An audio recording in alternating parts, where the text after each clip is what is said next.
자, 하나님의 도우심을 받으려면, 하나님을 만나서 하나님의 도우심을 받으려면 두 가지가 필요해요. 하나는 하나님으로부터 불쌍히 여김을 받아야 합니다. 그리고 또 하나는 하나님께 믿음을 보여드려야 합니다. 하나님께 불쌍히 여김을 받으려면 100% 내겐 선과 의가 전혀 없는 100% 죄인의 모습으로 하나님께 나와야 합니다. 누가복음 18장에 보면 죄인의 대명사격으로 불려오는 세리와 바리새인이 성전에 나와 기도를 합니다. 근데 세리는 이렇게 기도를 해요. 기도의 내용을 보면 누가복음 18장 13절에 세리는 멀리 서서 감히 눈을 들어 하늘을 쳐다보지도 못하고 다만 가슴을 치며 이르되 하나님이여 불쌍히 여기소서 나는 죄인으로소이다 하였느니라 했습니다. 그러니까 세리는 어떤 자세로 나오냐면 내게는 의가 없고 100% 죄인입니다. 그러니까 나를 좀 불쌍히 여겨주세요. 이렇게 이런 모습으로 이 세리는 나와요. 반면 바리새인의 기도는 이렇습니다. 누가복음 18장 11절 12절에 바리새인은 서서 따로 기도하여 이르되 하나님이여 나는 다른 사람들 곧 토색 불이 간음을 하는 자들과 같지 아니하고 이 세리와도 같지 아니함을 감사하나이다. 나는 일에 2번씩 금식하고 또 소득의 11조를 드리나이다. 굉장히 칭찬받을 만한 내용 같은데 이 두 사람의 기도에 주님은 바리새인이 아니고 이런 자기 의가를 드러내는 바리새인이 아니고 세리를 의롭다 하셨습니다. 바리새인의 문제는 자기는 죄인의 모습으로 죄인으로 나온 것이 아니고 자기의 선행과 의를 인정받고 하나님으로부터 보상을 받기 위해서 나왔기 때문에 하나님이 바리새인을 외면하셨습니다.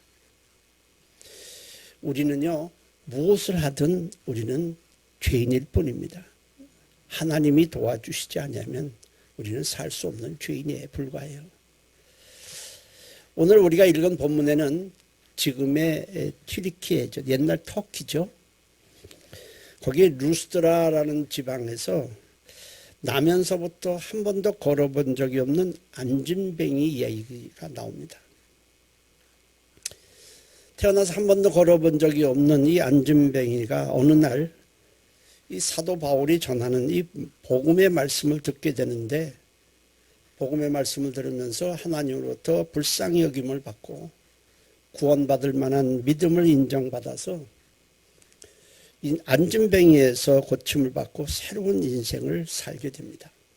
참 엄청난 얘기죠. 그렇다면 안진뱅이는 어떤 믿음이었기 때문에 그 믿음을 인정받았는가 하는 것입니다. 중요한 것은 이 안진뱅이가 주님의 말씀이 선포되는 현장에 있었다는 겁니다. 그가 말씀을 듣는 자리까지 나오기 위해서는 누군가의 도움을 반드시 받아야 했습니다. 안진뱅이니까 걸어본 적이 없는 안진뱅이가 스스로 움직일 수가 없어요. 자신의 처지를 생각하면 사람들이 모인 곳에 사실은 나갈 수가 없어요. 그러나 그는 모든 것을 뒤로하고 나와서 말씀을 들음으로 새 인생을 살게 됩니다. 말씀을 듣지 아니하면 죄사함을 받을 기회, 거듭나서 하나님의 백성이 되고 새 사람이 될 기회, 생명을 얻고 천국에 갈 기회는 주어지지 않습니다. 말씀을 듣는 자리는 하나님을 만나는 자리입니다. 지금 여러분들이 말씀을 듣잖아요. 이 말씀을 통해서 우리는 하나님을 만나게 되는 거예요. 안진뱅이는 말씀을 집중해서 들었고 자기에게 주시는 말씀으로 받습니다. 사람들은 안진뱅이가 가까이 오는 것을 가까이 와서 오는 것을 꺼려 했을 거예요. 그러나 그는 말씀을 듣기 위해서 앞자리에 앉았고, 그는 모든 것을 사람들의 시선이나 눈총도 뒤로 하고 말씀을 듣는 자리에 왔습니다. 우리가 하나님 앞에 나오기 위해서는 이 환경이나 자신의 처지, 이거 생각하면 못 나와요. 오직 은혜를 받으려는, 말씀을 듣고 은혜를 받으려는 마음으로 나와야 합니다. 그런 사람에게는 말씀을 들을 때 간절함이 있어요. 사모함이 있어요. 바울이 말씀을 전하는데 이 안진뱅이가 이 말씀을 마치 스폰지가 물을 빨아들이듯이 받는 것을 보고 그에게 구원받을 만한 믿음을 발견하게 됩니다. 믿음이 없이는 하나님을 감동시킬 방법이 없어요. 우리가 무엇으로 감동시키겠습니까? 뭐 돈을 가지고 감동을 시키겠어요? 세상 지위나 세상에 내가 어떤 선한 행실을 가지고 하나님을 감동시키겠습니까? 하나님을 감동시킬 수 있는 방법은 오직 하나님의 말씀에 대한 믿음뿐입니다. 히브리서 11장 6절에 믿음이 없이는 하나님을 기쁘시게 하지 못하나니 하나님께 나아가는 자는 반드시 그가 계신 것과 또한 그가 자기를 찾는 자들에게 상 주시는 이심을 믿어야 할지니라 했습니다. 하나님께서 우리의 믿음을 인정하시면 반드시 복을 받게 돼 있어요. 반드시 복을 받습니다. 주님께서 성경에 보면 병을 고쳐주시고 복을 주시는 자들을 보면 주님께서 첫째는 불쌍히 여기셨어요. 저가 목자 없는 양같이 참 누가 돌볼 자가 없어서 그렇구나. 그 불쌍히 여기셨고, 또 그 사람 안에 있는 믿음을 보시고 주님이 일하신 것을 우리는 볼 수 있습니다. 주님께서 어떤 문제가 됐든 네 믿음대로 될지니라. 네 믿음이 크도다. 네 믿음이 너를 구원하였느니라. 이렇게 말씀하셨어요. 이 믿음이라는 것은 자연적으로 생기지 않습니다. 내가 무엇을 내가 깨달아서 믿음이 생기지 않습니다. 또 내가 믿어야 되겠다고 작정한다고 해서 믿음이 생기는 것도 아닙니다. 작정도 안 되고요. 내가 스스로 깨달아서 믿어야 되겠다 해서 믿음이 생기는 것도 아닙니다. 자연 발생적으로 어느 날 갑자기 내가 믿음이 생겼다? 불가능한 얘기예요. 믿음은 오직 그리스도, 곧 메시아에 대한 말씀을 들어야만 믿음이 생기는 것입니다. 로마서 10장 17절에 믿음은 들음에서 나며 들음은 그리스도의 말씀으로 말미암았느니라 했습니다. 말씀을 듣지 않으면 믿음이 생기는 것은 불가능합니다. 때문에 우리는 사람이 싫다고 해도 자꾸 예수에 대한 말씀을 전하는 것입니다. 근데 말씀을 들을 때 우리가 어떤 자세로 말씀을 듣느냐는 것은 굉장히 중요합니다. 하나님의 말씀은 우리의 생각과 마음과 삶 전체를 변화시키는 권세가 있고 능력이 있습니다. 내가 변화하는 것이 아니고 말씀이 나를 변화시키는 겁니다. 이 솔로몬은 21세에 약간의 나이에 아버지 다윗에 이어 이스라엘의 왕이 되었어요. 젊은 날에 왕이 됐는데 정사를 돌보고 많은 것을 재판하는 일이 큰 짐이 되었습니다. 그래서 하나님 앞에 일천번제를 드립니다. 예배를 드리는 거죠. 날 예배를 드리고 하나님 날 도와주십시오. 내가 이걸 감당할 능력이 없습니다. 그러자 하나님께서 이 솔로몬에게 물으셨어요. 열왕기 3장 5절에 기브온에서 밤에 여호와께서 솔로몬의 꿈에 나타나시니라. 하나님이 이르시되 내가 네게 무엇을 줄까 너는 구하라. 그러자 솔로몬이 아뢰요. 열왕기 3장 9절에 누가 주의 이 많은 백성을 재판할 수 있사오리까? 듣는 마음을 종에게 주사 주의 백성을 재판하여 선악을 분별하게 하옵소서. 그러니까 솔로몬이 구한 것은 말씀을 잘 그냥 100% 받아들일 수 있는 이 좋은 마음을 달라는 거예요. 하나님이 말씀하실 때 거기다가 어떤 토도 달지 않고 내 주장도 섞이지 않고 이론도 섞이지 않고 그저 말씀을 쭉쭉 받아들일 수 있는 그 마음을 달라는 겁니다. 그게 솔로몬이 구한 거예요. 하나님은 솔로몬의 이 말이 마음에 쏙 들었어요. 그래서 세상 누구도 받지 못한 전무후무한 지혜를 받게 됩니다. 열왕기상 3장 12절에 내가 네 말대로 하여, 네 말이 마음에 든다는 거예요. 네 말대로 하여 네게 지혜롭고 총명한 마음을 주노니 네 앞에서 너와 같은 자가 없었거니와 네 뒤에도 너와 같은 자가 일어남이 없으리라 했습니다. 솔로몬이 엄청난 지혜를 받았는데 이 지혜는 그냥 하나님께서 IQ를 갑자기 올려줘서 생긴 것이 아니고 말씀을 잘 자기 것으로 받아들이는 마음에서 이 지혜가 나왔습니다.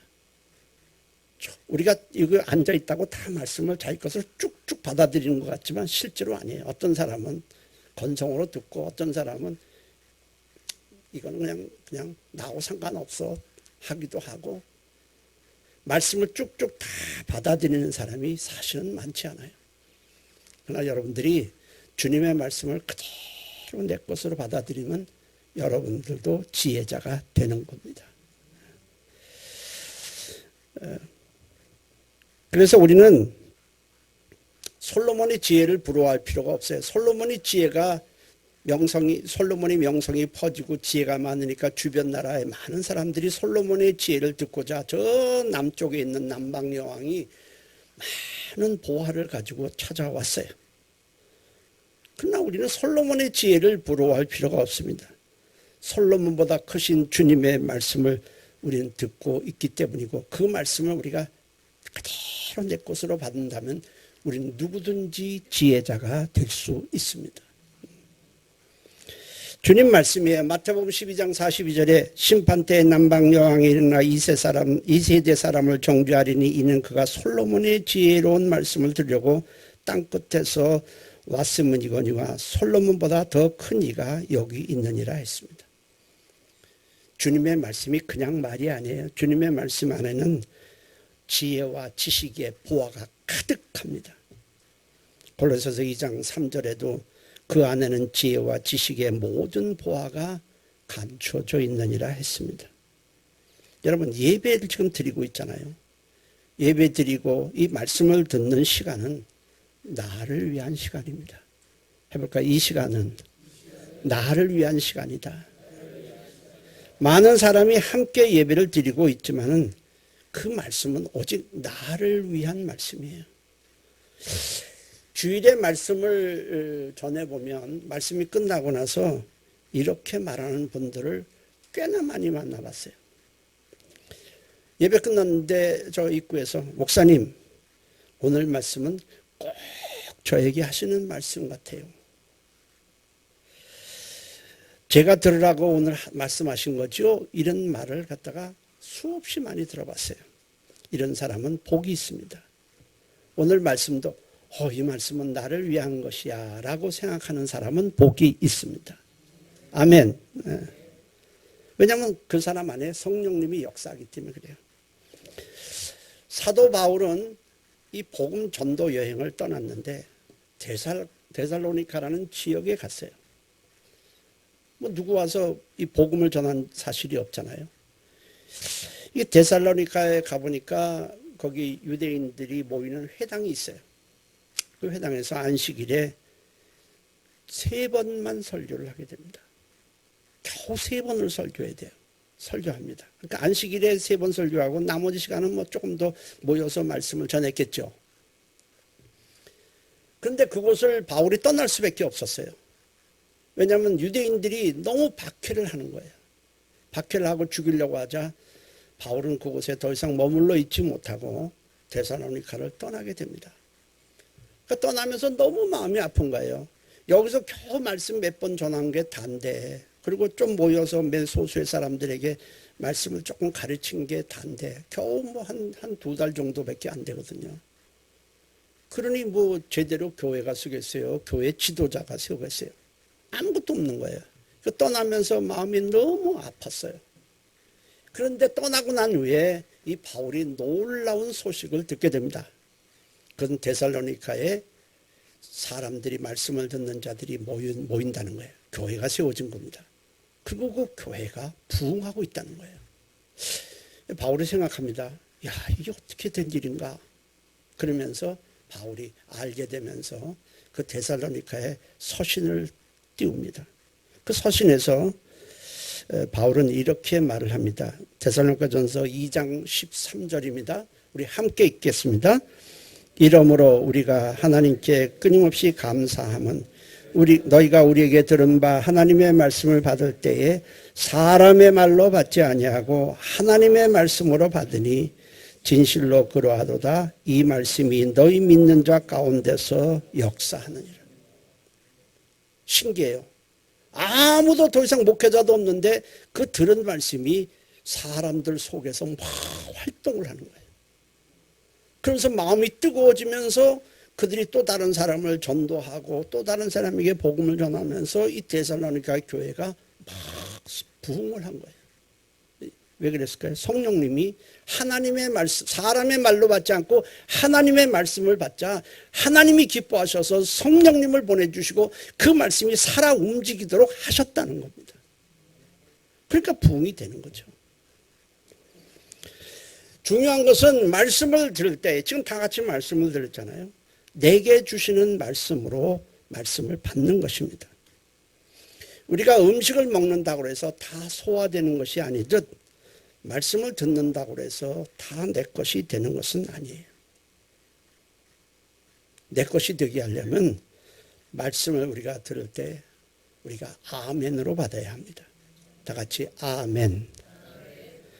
고린도후서 1장 20절 함께 읽도록 하겠습니다. 하나님의 약속은 얼마든지 그리스도 안에서 이해가 되니 그런즉 그로 말미암아 우리가 아멘하여 하나님께 영광을 돌리게 되느니라. 아멘이라는 게 뭐예요?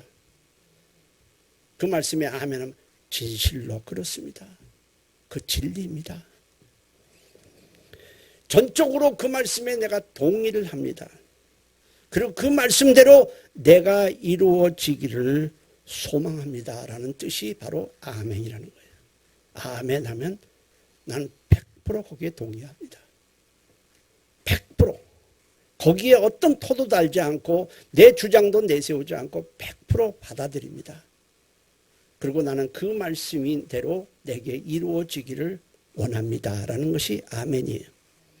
큰 소리로 하든 작은 소리로 하든 속으로 하든 마음을 담아서 우리가 아멘 하면은 첫째로는요, 하나님께 그것이 하나님이 영광을 받습니다. 하나님이 너무 기뻐하시는 거죠. 영광을 돌린다는 것은 이 모든 것이 하나님의 사랑이요 하나님의 은혜라는 것을 고백하면서 주님을 높이는 것이 아멘이에요. 그럼 하나님이 영광을 받아요. 하나님을 영광을 받기를 정말 원하시는 분은 아멘 하시기 바랍니다. 그리고 또 하나, 아멘 할 때 하나님보다 높아진 여러 이론이나 주장들이 무너지기 시작하는 거예요. 이 사람 안에는요, 하나님을 대적하는 이론들과 주장과 고집들이 다 있어요. 조금씩이라도 있어요. 난 저런 건 싫어. 저 말씀은 난 또 못 받아. 뭐라도 난 절대로 안 움직여. 굉장히 고집이 세요. 근데 말씀을 들을 때 마음을 담아서 아멘 하면 그것들이 무너지기 시작하는 거예요. 그러면서 하나님을 가까이 하게 되고 하나님께 우리가 순종하게 되면서 우리는 복을 받게 되는 것입니다. 고린도후서 10장 5절 말씀 함께 읽겠습니다. 하나님 아는 것을 대적하여 높아진 것을 다 무너뜨리고 모든 생각을 사로잡아 그리스도에게 복종하게 하니 그랬습니다. 그러니까 아멘 하면 하나님께 영광을 돌리게 되고, 두 번째는 아멘 하면서 내 안에 창득 형성되어 있는 하나님을 거스르는 여러 가지 이론과 주장들이 서서히 무너지기 시작합니다. 그리고 세 번째로 중요한 거 있어요. 하나님의 말씀이, 그렇게 해서 내가 봤잖아요. 하나님의 말씀이 우리 안에서 살아 역사하게 되고 움직이게 되는 겁니다.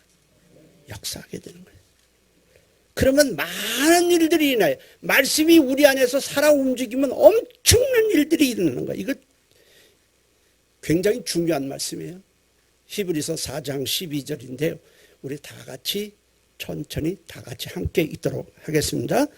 하나님의 말씀은 살아있고 활력이 있어 좌우의 날선 어떤 것보다도 예리하여 혼과 영과 및 관절과 골수를 찔러 쪼개기까지 하며 또 마음의 생각과 뜻을 판단하나니. 여러분, 이 말씀이 평범한 말씀이 아니에요. 이 말씀 속에서 우리는 굉장히 놀라운 사실을 발견하게 됩니다. 그것은 바로 하나님의 말씀은 뭐가 있다고요? 활력이 있다는 거예요. 따라서 하나님의 말씀은 활력이 있다. 활력이라는 것은 활동하는 어떤 능력이라는 뜻에서 이 활력이라고 썼는데, 이 활력이라는 게 뭐냐면 움직이는 힘이에요. 헬라어로는 에네르게스입니다. 에네르게스. 이 에네르게스를 영어로 하면 에너지입니다. 하나님의 말씀에는 뭐가 있다는 거예요? 그러니까 에너지가 있다, 그런 얘기예요. 여러분, 우리가 생각하는 것부터, 작은 미생물이 움직이는 것부터, 거대한 우주 수많은 별들이 움직이려면 모두가 다 에너지가 있어야만 가능해요. 에너지가 없으면 단 한 가지도 활동할 수가 없습니다. 근데 하나님의 말씀에는 에너지가 있다. 자, 하나님께서 천지를 창조하셨어요. 태초에 하나님의 말씀으로 천지를 창조하셨어요. 별이 있으라 그랬어요. 그렇잖아요. 말씀만 하신 거잖아요. 태양이 있으라. 뭐 빛이 있으라. 다 말씀으로 하신 거지 무슨 특별한 어떤 활동을 하신 게 아니에요. 그냥 말씀을 하셨어요. 근데 그게 그대로 이루어져요. 이게 어떻게 가능하겠어요? 에이, 그건 다 교회에서 하는 얘기야. 이렇게 치부하면 안 돼요. 그거는 다 믿는 사람들이 그냥 하는 소리야. 이렇게 얘기하면 안 돼요. 그게 어떻게 가능하겠어요? 하나님이 천지를 창조하시는데 그 창조하셨다, 그 말씀 안에 그 모든 것이 이루어지는 에너지가 있다는 얘기예요. 어마어마한 에너지가 그 말씀 속에 있다는 얘기예요. 따라서 하나님의 말씀에는 에너지가 있다. 성경에 있어요. 말씀에는 활력이 있어. 그러니까 모든 에너지, 우리가 지금 활동하고 있는 모든 에너지의 시작은 말씀에서 나오는 겁니다. 말씀에서 나오는 거예요. 자, 우리가 생각해 보세요. 가정에서 사용하는 이 건전지가 있어요. 어떤 것이 건전지가 이거라고 그럽시다. 건전지 있어요. 건전지 안에는 어떤 것을 움직이게 할 수 있는 에너지가 담아져 있어요. 맞죠? 뭐 전압이라고도 하고 뭐 어떤 때 뭐 몇 볼트 뭐 이런 거 써 있기도 해요. 그런데 이 건전지마다 이 에너지의 용량이 다 달라요. 그렇죠? 말씀도 마찬가지예요. 말씀에도 말씀 안에 담겨져 있는 에너지의 분량이 다릅니다. 중요한 것은 그 말씀 안에 에너지로 그 말씀대로 이루어지게 한다는 거예요. 다 이루어지는 거예요. 그 말씀을 명할 때 그 말씀 속에서 에너지가 나오기만 하면 그 말씀대로 100% 이루어지는 겁니다. 그러니까 이 지구상, 이 세상에 에너지가 어디서부터 시작됐냐는 걸 사람들이 몰라요. 모든 에너지는 하나님의 말씀에서 시작되는 겁니다. 그 있으라, 그 있는 거예요.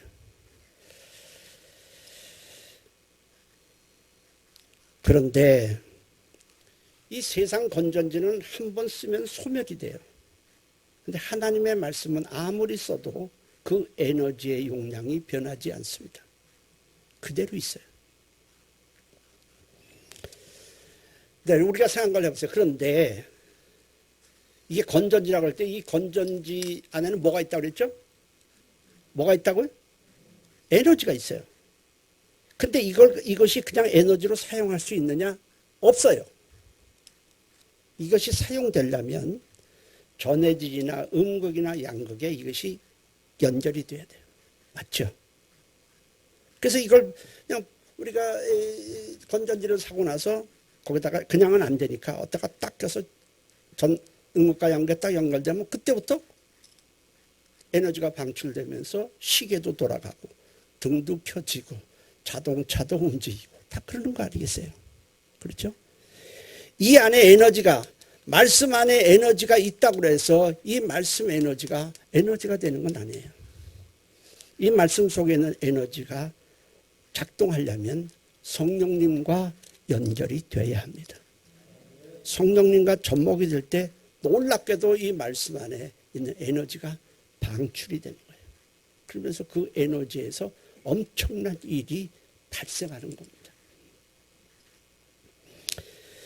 그러니까 말씀 안에 있는 에너지가 되도록 하시는 분이 바로 성령님이세요. 그래서 성령님의 역할이 굉장히 중요한 거예요. 제가 예수 믿고 얼마 안 돼서 한 44년 전 일이네요. 44년 전 바로 집사가 됐을 때 얘기입니다. 당시 저는 근무하는 사무실에서 일주일에 한 번 퇴근 후에 사무실에서 말씀을 전했습니다. 처음에는 몇 명 안 됐어요. 뭐 두세 명으로 시작해서 점점 많아서 이제 7, 8명, 한 10명 이렇게 늘어났습니다. 집사 때니까 아주 말씀을 전하기 위해서 말씀을 부지런히 매일매일 빼놓지 않고 읽었습니다. 그런데 어느 날 어떤 분이 하반신을 못 쓰는 자를 휠체어에 태워갖고 저희 사무실로 왔어요. 근데 당시에는 엘리베이터가 없기 때문에 이 사람을 데리고 오는데 그 사람은 휠체어를 접지요. 그 사람은 저 등에 업지요. 그래갖고 막 계단을 올라와서 또 휠체어를 펴서 그 사람을 다시 앉히죠. 근데 그 사람은 교회 나가본 적이 없는 사람이에요. 그 사람을 데리고 왔는데, 참, 어떻게 이런 사람을 데리고 왔나. 하여튼 저는 말씀을 전했습니다. 한 40분 정도 전했는데, 그 사람이 교회 전혀 나가보지 않은 사람인데, 이상하게 말씀을 쭉쭉 받아들이는 거예요. 그래서 어찌 할 줄 몰라 그래서 내가 아멘 하세요. 그렇게 얘기를 했어요. 이 사람이 아멘. 잘 모르지만 하여튼 아멘 하는 거예요. 너무 말씀을 잘 받아들이고 자기 것으로 받아들입니다. 그래서 저 말씀을 끝나고 나서 예수를 구주로 영접하겠느냐 그랬더니 뭐든지 시키는 대로 하겠대요. 그래서 제가 죄에 대해서 알려주고 죄를 회개하게 하고 예수를 구주로 영접하게 했습니다. 너무 기뻐하는 거예요. 그래서 제가 영접한 후에 제가 함께 이제 그 사람을 위해서 이제 기도를 하는데, 성령님께서 제게 그 사람을 일으키고 싶은 마음의 감동을 줍니다. 근데 저는 한 사람도 뭐 그런 일을 해본 적이 없기 때문에, 그런데 또 감동을 주는 거예요. 그 사람을 안진뱅이에서 일으키라는 감동을 또 주세요. 그때 제가 읽은 말씀이 바로 본문 말씀입니다. 루스드라에 안진뱅이가 있었는데 그가 말씀을 쭉쭉 받아들일 때 구원받을 만한 믿음이 있음을 보고 하나님이 역사했다. 그러니까 이 사람이 그 말씀을 듣는데 막 마음이 뜨거워지고 얼굴이 벌겋게 달아옵니다. 제 마음에 다시 한번 그 사람을 일으키고 싶은 강한 성령의 감동이 들어옵니다. 저는 그때 뭐 전도사도 아니고 신학생도 아니고 목사도 아닙니다. 그때 제가 머뭇머뭇거리다가 그냥 그 사람에게 명을 했습니다. 예수의 이름으로 명하노니 그 안진뱅이에서 일어날지어다. 2번 딱 일어나고 손을 딱 잡았더니 그 사람이 딱 일어나는 거예요. 그 사람은 걷지 못하는 사람이에요. 그때 제 사무실 안을 막 걸어다닙니다. 조금 있다가 다리 힘을 약간씩 뛰어보세요 했더니 많이는 못 뛰고 이렇게 뛰기까지 했습니다. 할렐루야. 그것이 어떻게 가능할까요? 성령님께서 말씀 안에 있는 에너지를 방출해서 에너지가 나오게 해서 그 사람이 휠체어에서 일어나 걸을 수 있도록 발과 발목에 힘을 주신 것입니다. 이거는 베드로가 성전 미문에 앉아있는 안진뱅이 일으키는 것과 똑같은 역사예요. 그 외에도 저는 많은 것을 경험을 했습니다. 말씀 안에 그 말씀대로 이루어지게 하는 에너지가 있다. 아멘. 중요한 건 성령님 역사죠. 여러분 보세요. 예수님이 하나님의 아들이에요. 그분은 말씀이 육신이 돼서 오셨어요. 그런데 그분이 성령을 받기 전에 어떤 이적이나 병을 고치거나 귀신을 쫓아낸 적이 단 한 번도 없어요. 근데 성령을 받았어요. 성령을 받자 그 말씀 안에 있는 에너지가 막 나오기 시작합니다. 파도야 잠잠하라 하니까 그 말씀 안에 있는 에너지가 나와서 파도를 그냥 눌러버립니다. 소경아 눈 뜨라. 심지어 죽은 자를 향해서도 나사로야 일어나라 살아나라 하니까 그 말씀, 주님의 말씀의 에너지가 성령과 접목해갖고 그 사람 안으로 들어가더니 그 사람이 일어납니다. 그것이 어디 한두 사건입니까? 10번, 20번, 100번 사건입니까? 성경에 온통 그런 얘기예요. 말씀 안에는 말씀대로 그대로 이루어지게 하는 에너지가 있습니다. 중요한 것은 그 말씀이 성령님과 접목을 하는 거예요. 건전지가 음극과 영극에 접목할 때 비로소 그 건전지 안에 에너지가 나오듯이 말씀도 똑같은 원리인 것입니다. 바울이 말씀을 전하는데 안진뱅이가 아멘 아멘 하고 일어나잖아요. 아멘 아멘 하잖아요. 그래서 바울이 그에게서 구원받을 만한 믿음, 곧 안진뱅이에서 일어나 새 인생을 살 만한 믿음이 있음을 보게 됩니다. 사도행전 14장 9절에 바울이 말하는 것을 듣거늘 바울이 주목하여 구원받을 만한 믿음이 그에게 있음을 보고, 그때 바울에게 그 사람을 일으키라는 성령님의 강한 역사가 있자 그를 향해서 큰 소리로 외칩니다. 네 발로 바로 일어서라. 그러자 놀랍게도 안진뱅이가 그 자리에서 한 번도 걸어본 적이 없는 안진뱅이가 그 자리에서 일어납니다. 그는 자신이 한 번도 걸어본 적이 없는 안진뱅이라는 사실을 생각지 않고 말씀에 순종만 했는데 성령님께서 그 말씀 안에 있는 에너지로 그의 말라버린 다리와 발목에 힘을 주어 일어나게 하신 것입니다. 그가 일어나려고 애쓴 것이 아니에요. 그에게 말씀이 들어갔고 성령님이 역사하자 그 말씀 안에 있는 에너지가 그로 하여금 일어나게 만든 것입니다. 그가 자신의 처지를 생각했다면 엄두도 내지 못했을 거예요. 이적이라는 게요, 다른 것이 아니에요.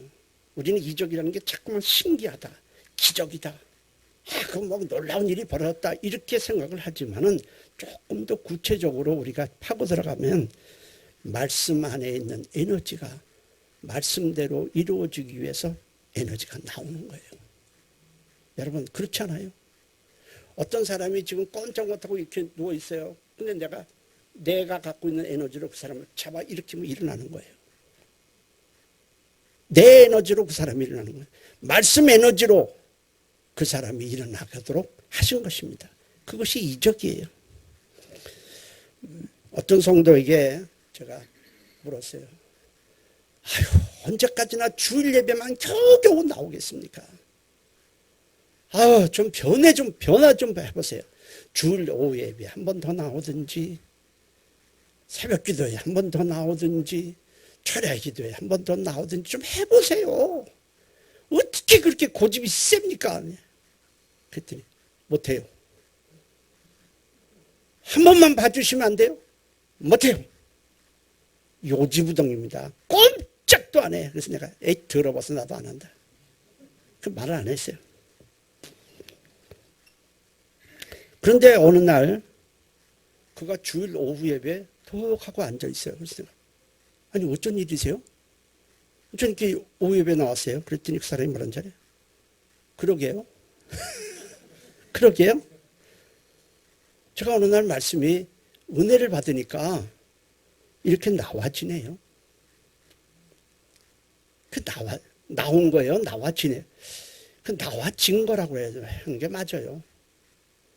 어느 날 그냥 집에 있었는데 제가 교회 다닌 지 6, 7년 됐는데도 꼼짝 안 했는데 갑자기 나 교회 가고 싶네. 그래서 나왔다는 거예요. 나와진 거죠. 그게 평범한 것 같지만 말씀의 은혜를 받으니까 말씀 안에 있는 에너지가 그 사람의 생각과 마음과 몸을 움직여서 나오게 만든 겁니다. 그래서 모든 것은 하나님의 은혜예요. 그러니까 저는 교회에서 요지부동인 사람을 너무 많이 봤어요. 아이고 무슨 말을 해도 요지부동인 사람 여기도 있어요.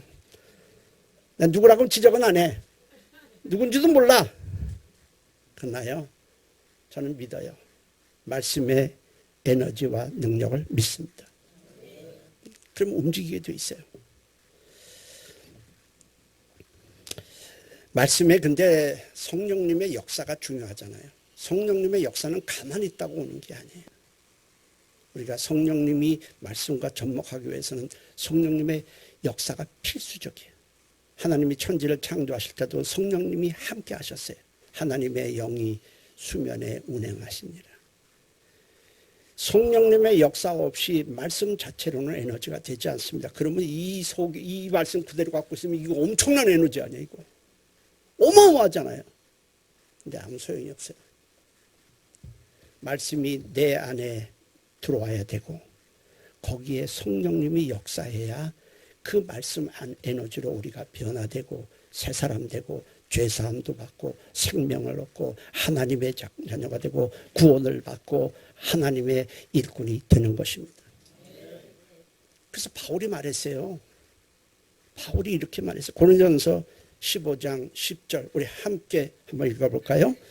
그러나 내가 나 된 것은 하나님의 은혜로 된 것이니 내게 주신 은혜가 헛되지 아니하여 내가 모든 사도보다 더 많이 수고하였으나 내가 한 것이 아니요 오직 나와 함께 하신 하나님의 은혜로다.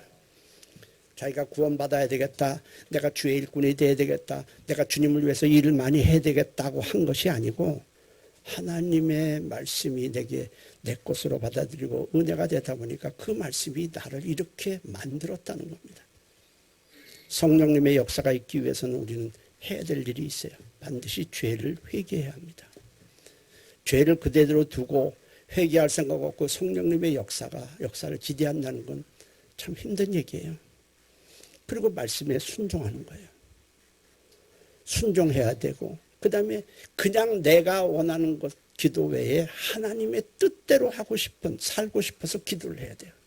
그러면 성령님이 역사하는 거예요.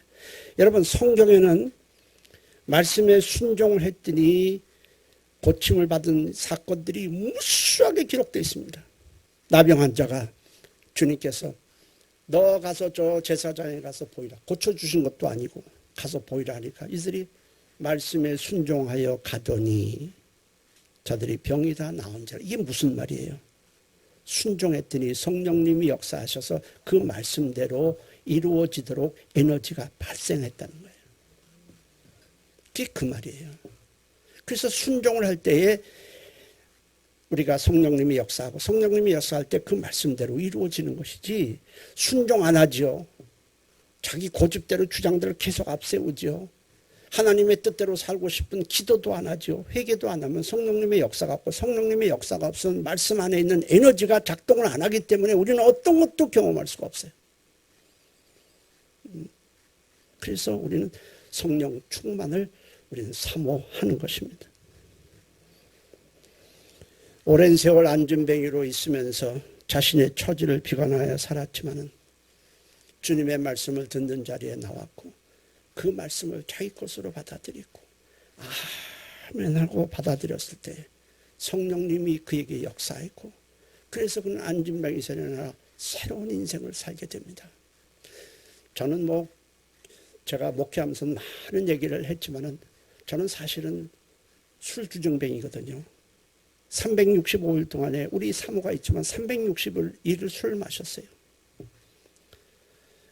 남자들은 알겠지만 제가 옛날에 당구 500을 쳤어요. 하나도 안 놀래네. 예? 바둑은 2급을 뒀죠. 제가 잡기에 능해요. 술을 끊을 수가 없고 담배는 하루에 한 박반을 폈어요. 이제 제가 어쩌다 교회를 나갔어요. 끌려 나갔지만 근데 은혜를 받았어요. 그런데 어느 날 성령을 받고 방언을 말했어요. 그런데 놀라운 일이 벌어지기 시작하는 거예요. 내일도 역시 나는 술을 마셔야 돼. 내일도 나는 역시 담배를 피워야 돼. 당연하죠. 난 끊으려고 생각한 게 아니에요. 이제 담배를 피는데 막 지구가 돌아가는 것 같아요. 어지러워서 못 견디겠어요. 그래서 제가 그때 생각하는 게 컨디션 오늘 더럽다. 그날 또 술을 마시러 갔어요. 술을 마시는데 제가 술을 마시는데 한두 잔을 마셨는데 얼굴이 빨개지면서 머리가 너무 아파요. 오늘도 컨디션이 더럽다. 난 내일 또 마신다. 다음날 또 갔어요. 또 술 마시러 갔는데 또 똑같아요. 담배 피는데 또 똑같아요. 그래서 내가 그러면 하루를 쉬고 또 마시자. 하루를 걸려고 또 마시면 똑같은 일이 벌어져요. 제가 그때 느꼈어요. 옆에서 주위에서 말도 했지만 그때 느낀 거예요. 내가 예수를 믿으니 그 말씀이 나로 하여금 술을 못 마시게 담배를 끊게 만들었구나. 여러분, 하나님의 말씀은 살아 있습니다. 우리가 아멘으로 받고 내 것으로 받으면 그 말씀이 역사하게 되는 거예요. 그는 우리는 구원을 받고 죄사함도 받고 새로운 인생을 사는 거예요.